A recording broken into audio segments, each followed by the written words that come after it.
Take a look where I'm at right now. You may think that I am way out in the boondocks. I'm in the boondocks, but I'm not way out. I'm less than 15 minutes away from Dallas County, less than 5 minutes away from one of the busiest interstates in the area. And I'm in a part of Dallas County that a lot of people, even folks that have lived in the Dallas area their entire lives, have no idea exists. It's July. It's going to be hot as hell later today, but right now, early in the morning, the air is soft. So if you don't mind coming along for about 10 minutes, I'll be your two-wheel tour guide. I'll tell you some stories about these roads, tell you some stories about this area and the history of it.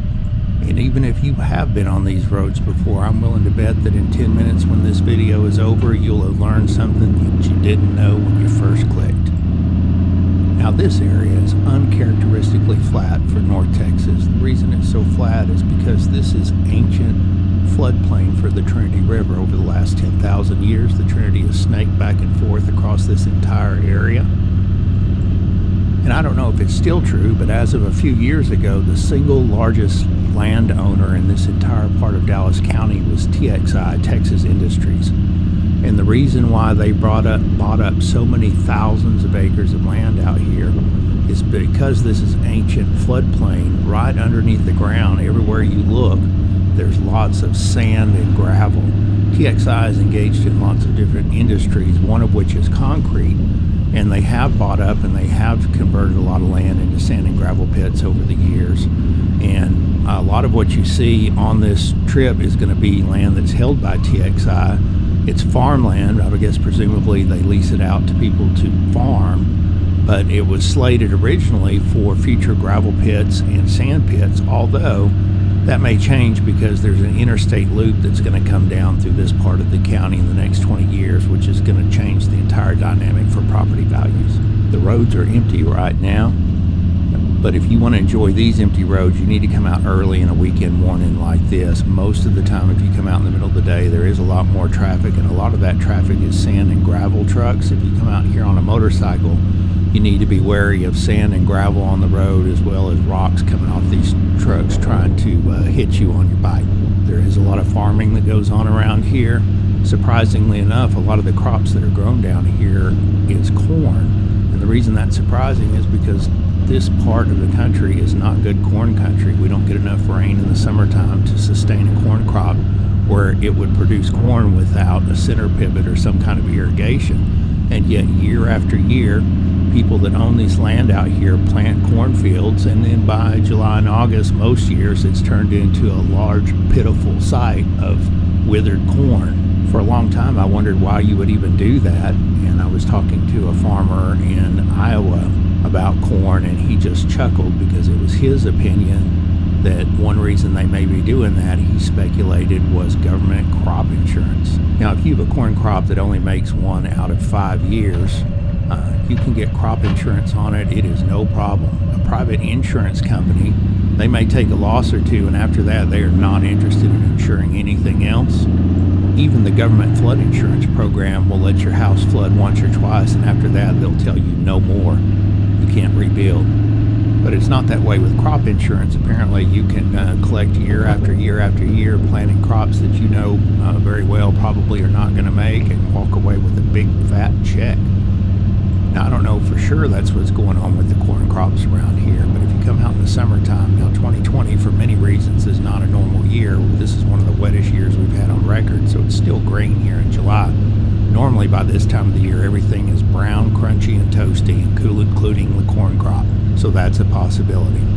Around 1850, there was a Frenchman that came through this part of the state, and apparently he was smoking the 1850s equivalent of crack, because he looked around this part of the state and decided this would be an awesome place for a utopian settlement, that he could bring lots of people over from Europe, settle here, and live in communal harmony.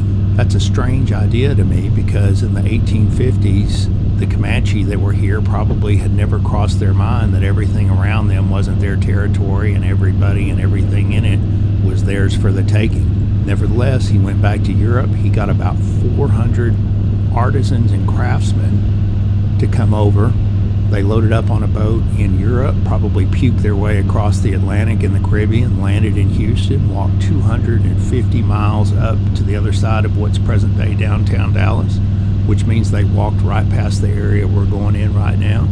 They set up a little communal settlement where they could all live in harmony and share everything and not have to worry about capitalism. And it promptly failed. The settlement named La Reunion promptly failed. One reason it failed was because the people that he brought over were carpenters and coopers and clockmakers and various kinds of craftsmen. Apparently he brought a bunch of artisans over and forgot to bring farmers over. Now they did bring some wheat with them to plant, but wheat is a terrible crop to try and grow around here. At least in the summertime, it's too hot and dry. If you come down these roads in the fall and the winter time, their winter wheat does grow around here, but definitely not in the summer. The settlement failed. It's a footnote in Dallas history. There's a couple of streets in West Dallas, La Reunion and French Settlement, that commemorate it. But one of the reasons I bring that up is because when this Frenchman was selling to all these folks in Europe, trying to get them to come over here, one of the things he mentions in his correspondence and in his selling of this place is all the sand that's available in the Trinity River area. Now, I don't know what good sand is to artisans. I guess perhaps glassmakers it would be good. But apparently it had enough value that that's one of the things that convinced 400 folks to come over here in the 1850s and start an ill-fated settlement. Fast forward about 100 years, there was a transplanted Texan living up in Maryland that decided she did not want prayer in schools.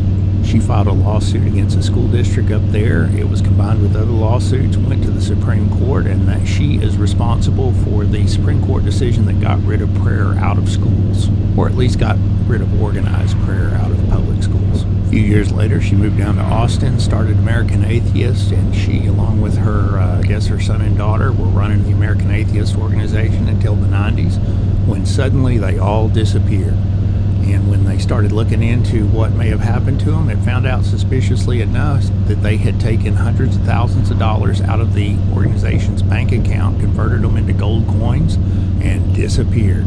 Nobody knew where they were at, and there were a lot of angry atheists who thought that they had just absconded with the money and were living out in Bora Bora somewhere on their dime. For years, nobody knew who there was. There was a reporter down in San Antonio for the newspaper who really didn't buy into that. He started digging around and uncovered that there was a guy who had been in trouble for embezzling from the organization a little while earlier, started sniffing around. He looked suspicious, started finding some of his cohorts, one of which nobody knew where he was at either. One day he was reading a newspaper story out of Dallas about a body that had been found along this road with no head and no hands on it. And it had been found 3 years earlier, which is about the time this other guy disappeared. So he contacted the detective up here to see if it possibly could be the missing friend of this associate, and it turned out it was. And once they had that headless, handless body identified, the entire case started unraveling. It turned out that this person who had embezzled money from the organization years before had gone back. He had kidnapped the entire family, gotten them under threat of duress to withdraw the money, convert it to gold. He killed all of them and buried them in an area, well, it was the area of the state where I did my 5,000-mile review down in Campwood, Texas. All of that came to a head because of the body that was found next to the road we just turned off of, along with a newspaper reporter and a detective that put their head together. And the irony of this is towards the end, when they were investigating everything that happened, the guy had hundreds of thousands of dollars of gold coins, and he had it stashed, and somebody stole it from him. He organized the death of at least 4 people and didn't get to spend a penny of it. It was a real-life Texas version of the movie Fargo. Now, the person who was dumped along the side of the road we just turned off of, he was part of the gang that kidnapped and held these folks hostage, but it turns out they were afraid that he was just a little bit of a blabbermouth. So they went ahead and killed him too, and of course in the process thinking that's one less person to split the loot with, and it turns out nobody got the loot. They never did really find the gold coins. They did find a few of them that had turned up in strip bars and pawn shops, but the person who orchestrated the deaths of all those people got played himself when the money got stolen. So just like that Fargo movie, all these people died for a little bit of money. And interestingly enough, when they were recovering the bodies of the OHara family down in the hill country, they found the body of Grandma the atheist, as in her son and her, I believe, her daughter or niece. But they also found an extra head and an extra pair of hands that turns out went to the person that was found on the side of the road up here. Now, another reason he did not get the death penalty, and that's strange, he killed 4 people in Texas. I think it's because he agreed to show where the bodies were at. But this road we're on now has a high-profile crime associated with it as well. Back in the 1960s, when Mrs. OHara was suing to get prayer kicked out of school, there was a guy in Fort Worth that killed 2 folks, and because this is Texas, he got the death penalty, went to death row. Supreme Court overturned the death penalty, so he got converted to life in prison, and he became eligible for parole, and they paroled him. Now, I hope that you are sitting down right now when I tell you this, that he did not reform himself in prison. He went right back to doing the same things he did that got himself in trouble. And his name was Kenneth McDuff. And in the 1990s, he went on a crime spree. He killed quite a few folks in Texas. One of the folks he killed, when he was living in the Waco area, he saw a young woman that was working alone in a convenience store in the middle of the night.